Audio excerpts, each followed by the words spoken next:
வாழ்க வளமுடன்!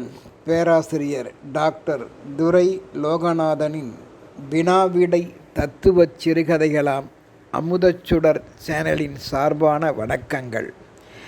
என் கதைகள் பல வெளிவர உதவிடும் யூடியூப் நிறுவனத்தார்க்கும் நண்பர்களுக்கும், என் கதைகளை வெளிப்படுத்தும் இன்ஸ்டாகிராமிற்கும் டிவி சேனலுக்கும், என் கதைகளுக்கு நாளுக்கு நாள் அமோக ஆதரவு தந்து வருகின்ற ரசிக பெருமக்களையும் வாழ்த்தியும் வணங்கியும் மகிழ்கின்றேன். வாருங்கள், இன்றைய சிந்தனைக்குரிய கதை தலைப்பாம் பிறவி குணங்கள் காண்போம். அன்று வெள்ளிக்கிழமை. கடவுளை தரிசிக்க இரு பெரியவர்கள் வந்திருந்தனர். ஒருவரின் பெயர் பெத்த பெருமாள், மற்றவரின் பெயர் கதிரேசன். ஆனால் இவர்கள் இருவரும் தூரத்து உறவினர்களே. கோயிலில் ஒருவருக்கொருவர் சந்தித்து கொண்டனர்.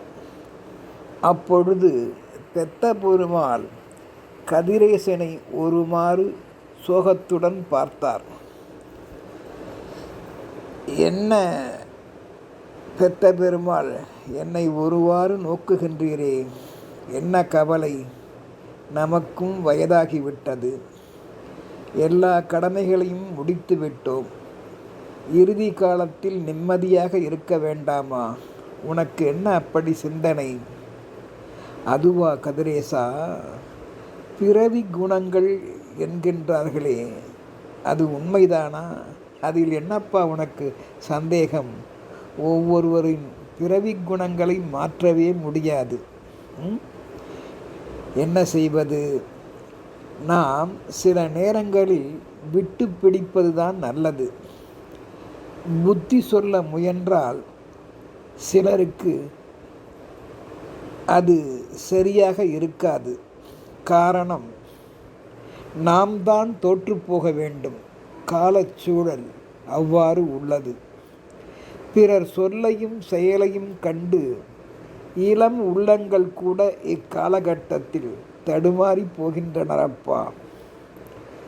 அதுதான் எனது சிந்தனையும் கூட. சரி, வீட்டுக்கு வீடு வாசப்படிதான். வா, கடவுளை கும்பிட்டாயா? கும்பிட்டு விட்டு அந்த மண்டபத்தின் அருகில் உட்கார்ந்து சிறிது பேசுவோம் என்று இருவரும் வழிபட்டு அங்கே அமர்ந்து பேச ஆரம்பித்தனர். அப்பொழுது அந்த உறவினர் கதிரேசன், சரி விடப்பா பெருமாள், 1000 முறை நம் வாழ்வில் எல்லாவற்றையும் பார்த்து நாம் சரியாக செய்திருந்தாலும் கூட நமது ஏதாவது ஒரு முறையான ஒன்றை தவறாக நினைத்து அந்த ஒரு தவறை வைத்தே எடை போட்டு நம்மை புறக்கணிப்பதுதான் இக்காலகட்டத்தவரின் வழக்கமாக உள்ளது. இது மனித இயல்புக்கே பொருந்துமோ? என்ன சொல்வது என்று எனக்கு தெரியவில்லை. பெத்த பெருமாளோ கதிரேசனை பார்த்து, நீ சொல்வதும் சரியே கதிரேசா, அது மட்டுமல்ல, உன்னை வாழ்த்த மனம் இல்லாதவர்கள் கூட நம் வாழ்வில் இருப்பார்கள்.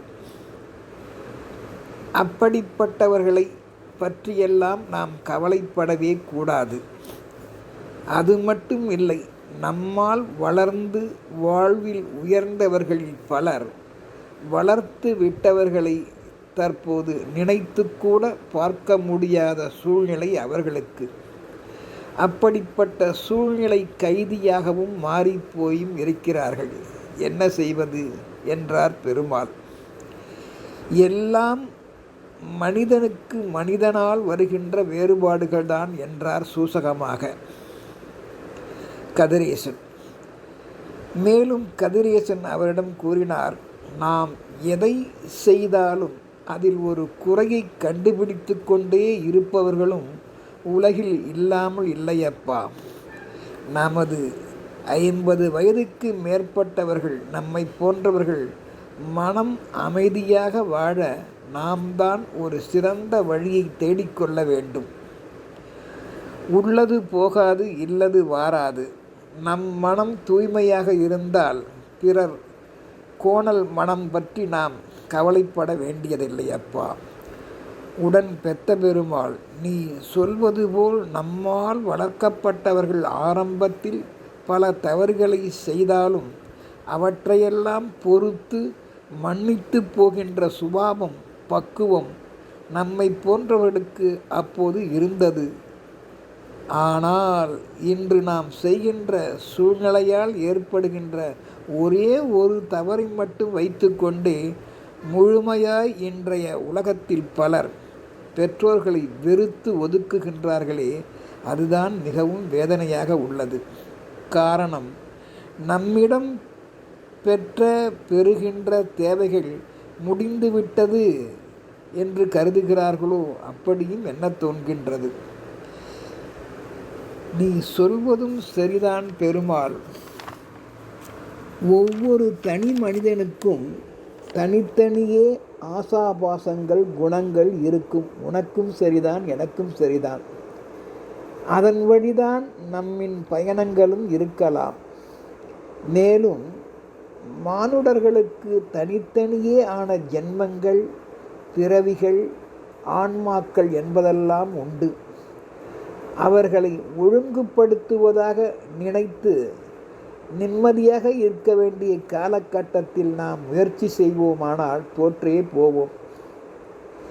நமது வயது ஆன காலத்தில் நமக்கு நிம்மதி அதன் வழி போய்விடும், கவலைகளே மேலோங்கிவிடும். ஒவ்வொருவரும் நன்றி மறவாமல் அவரவர் இலட்சிய பாதையில் மனம் செலுத்தினால் மட்டுமே மனிதனுக்கு ஓரளவு நிம்மதி கிட்டும். சொல் புத்தியை கேட்டு தடுமாறி நிற்பவர்களை என்ன செய்ய முடியும்? தன் புத்தியை உபயோகிக்க வேண்டும். இளம் உள்ளங்கள் அவரவர் லட்சிய பாதையில் போகும் வரை போகட்டும் அப்பா. போய் நம்மை போல் வயதான நிலையில் ஒரு அனுபவத்தை அவர்கள் பெறுவார்கள்.